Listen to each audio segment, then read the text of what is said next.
Hi friends, ಜ್ಯೋತಿಷ್ಯ ಶಾಸ್ತ್ರದ ಪ್ರಕಾರ ಎರಡೂ ಗ್ರಹಗಳ ಸಂಯೋಗ ಎನ್ನುವುದು ವೈದಿಕ ಜ್ಯೋತಿಷ್ಯ ಶಾಸ್ತ್ರದಲ್ಲಿ ಕಂಡುಬರುವಂತಹ ದ್ವಾದಶ ರಾಶಿಗಳ ಮೇಲೆ ನೇರ ಪರಿಣಾಮವನ್ನು ಬೀರುವಂತೆ ಮಾಡುತ್ತದೆ. ಇವತ್ತು ನಾವು ಹೇಳ ಹೊರಟಿರುವಂತಹ ಗ್ರಹಗಳು ಯಾವುದೆಂದರೆ, ಗ್ರಹಗಳ ರಾಜ ಆಗಿರುವಂತಹ ಸೂರ್ಯ ಮತ್ತು ಶುಭಕರನಾಗಿರುವಂತಹ ಶುಕ್ರ ರಾಶಿಯ ಬಗ್ಗೆ. ಈ ಎರಡು ರಾಶಿಗಳ ಸಮ್ಮಿಲನದಿಂದ ಈ ರಾಶಿಯವರಿಗೆ ಅದೃಷ್ಟವೋ ಅದೃಷ್ಟ. ಹೌದು, ಇದು 10 ವರ್ಷಗಳ ನಂತರ ಈ ಥರ ಒಂದು ಸಂಭವಿಸುತ್ತಿರುವ ಸಂಯೋಗ ಅಂತಲೇ ಹೇಳಬಹುದು. ಹಾಗಾದರೆ ಅದೃಷ್ಟವಂತ ರಾಶಿಗಳು ಯಾರು ಅಂತ ಹೇಳಿ ನಾವು ನಿಮಗೆ ತಿಳಿಸಿಕೊಡ್ತೀವಿ. ಹಾಗಾಗಿ ಫ್ರೆಂಡ್ಸ್, ವಿಡಿಯೋನು ಸ್ಕಿಪ್ ಮಾಡದೆ ಕೊನೆಯ ತನಕ ನೋಡಿ. ಮೊದಲಾಗಿ ನೋಡಿದರೆ ಮಿಥುನ ರಾಶಿ.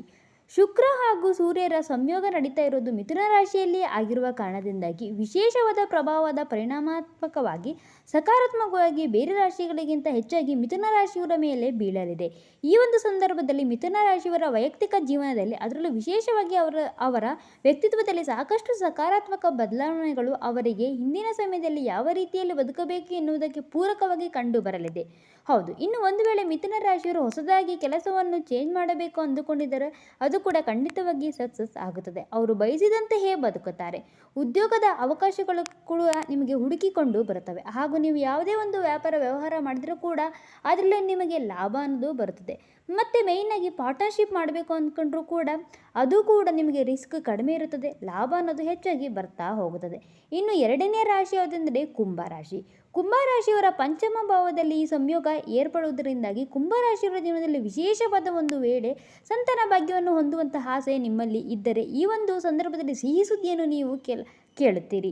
ಮತ್ತಿನ್ನು ನೀವು ಮಾಡುತ್ತಿರುವಂತಹ ಎಲ್ಲ ಕೆಲಸ ಕಾರ್ಯಗಳಲ್ಲೂ ನಿಮಗೆ ಯಶಸ್ಸು ಅನ್ನೋದು ಬರ್ತಾ ಹೋಗುತ್ತದೆ. ಮತ್ತಿನ್ನು ಹಣದ ಉಳಿತಾಯವೂ ಕೂಡ ನಿಮಗೆ ಆಗ್ತಾ ಹೋಗುತ್ತದೆ. ಈ ಉಳಿತಾಯದಿಂದ ಮುಂದೊಂದು ನಿಮಗೆ ಒಳ್ಳೆಯ ದಾರಿಯನ್ನು ತಂದುಕೊಡುತ್ತದೆ. ಮತ್ತು ನೀವು ಕೋಪದಿಂದ ಯಾರ ಜೊತೆನಾದರೂ ಮಾತನಾಡುತ್ತಿದ್ದರೆ ಅದನ್ನು ಆದಷ್ಟು ಕಡಿಮೆ ಮಾಡಿಕೊಳ್ಳಿ. ಯಾಕೆಂದರೆ ಕೋಪ ನಿಮ್ಮ ಯಾವುದೇ ಒಂದು ಸಮಸ್ಯೆಗಳನ್ನು ಕೂಡ ತಂದಿಡಬಹುದು. ಆದಷ್ಟು ತಾಳ್ಮೆಯಿಂದ ಇರುವುದು ತುಂಬಾ ಒಳ್ಳೆಯದು. ನೀವು ಏನೇ ಒಂದು ಯೋಜನೆ ಹಾಕಿಕೊಂಡು ಕೆಲಸ ಮಾಡಿದರೂ ಕೂಡ ಅದು ನಿಮಗೆ ಸಕ್ಸಸ್ ತಂದುಕೊಡುತ್ತದೆ. ಹಾಗೆ ಹಿರಿಯ ಅಧಿಕಾರಿಗಳಿಂದ ಪ್ರಶಂಸೆ ಸಿಗುತ್ತದೆ, ಪ್ರಮೋಷನ್ ಕೂಡ ನಿಮಗೆ ಸಿಗುತ್ತದೆ. ಹಾಗಾಗಿ ಮಾಡುತ್ತಿರುವ ಕೆಲಸವನ್ನು ತುಂಬ ಜವಾಬ್ದಾರಿಯುತವಾಗಿ ಮಾಡಿ. ಇನ್ನು ಕನ್ಯಾ ರಾಶಿ.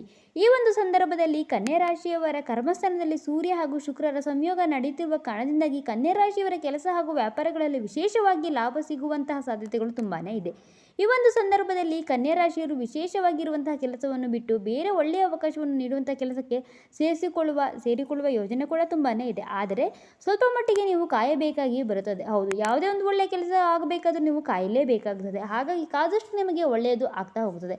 ಇನ್ನು ತಂದೆ ಹಾಗೂ ಕುಟುಂಬದ ಜೊತೆಗೆ ಇರುವಂತಹ ನಿಮ್ಮ ಹದಗೆಟ್ಟಿರುವ ಸಂಬಂಧ ಮತ್ತೆ ಸರಿಯಾಗುತ್ತದೆ. ಹಾಗೂ ಕುಟುಂಬದಲ್ಲಿ ಸುಖ ಶಾಂತಿ ನೆಮ್ಮದಿ ಅನ್ನೋದು ಉಳಿತಾ ಹೋಗುತ್ತದೆ. ಹಾಗೆ ನೀವು ಯಾವುದೇ ಒಂದು ಹೆಜ್ಜೆ ಇಡುವ ಮುನ್ನ ಆದಷ್ಟು ಯೋಚನೆ ಮಾಡಿ ನಿರ್ಧಾರಗಳನ್ನು ತೆಗೆದುಕೊಳ್ಳಬೇಕಾಗುತ್ತದೆ. ಸೊ ನೋಡಿದ್ರಲ್ಲ ಫ್ರೆಂಡ್ಸ್, ಈ ಒಂದು ಇನ್ಫಾರ್ಮೇಷನ್ ನಿಮಗೆ ಇಷ್ಟ ಇದ್ದಲ್ಲಿ ಲೈಕ್ ಮಾಡಿ, ಶೇರ್ ಮಾಡಿ. Finally thanks for watching friends.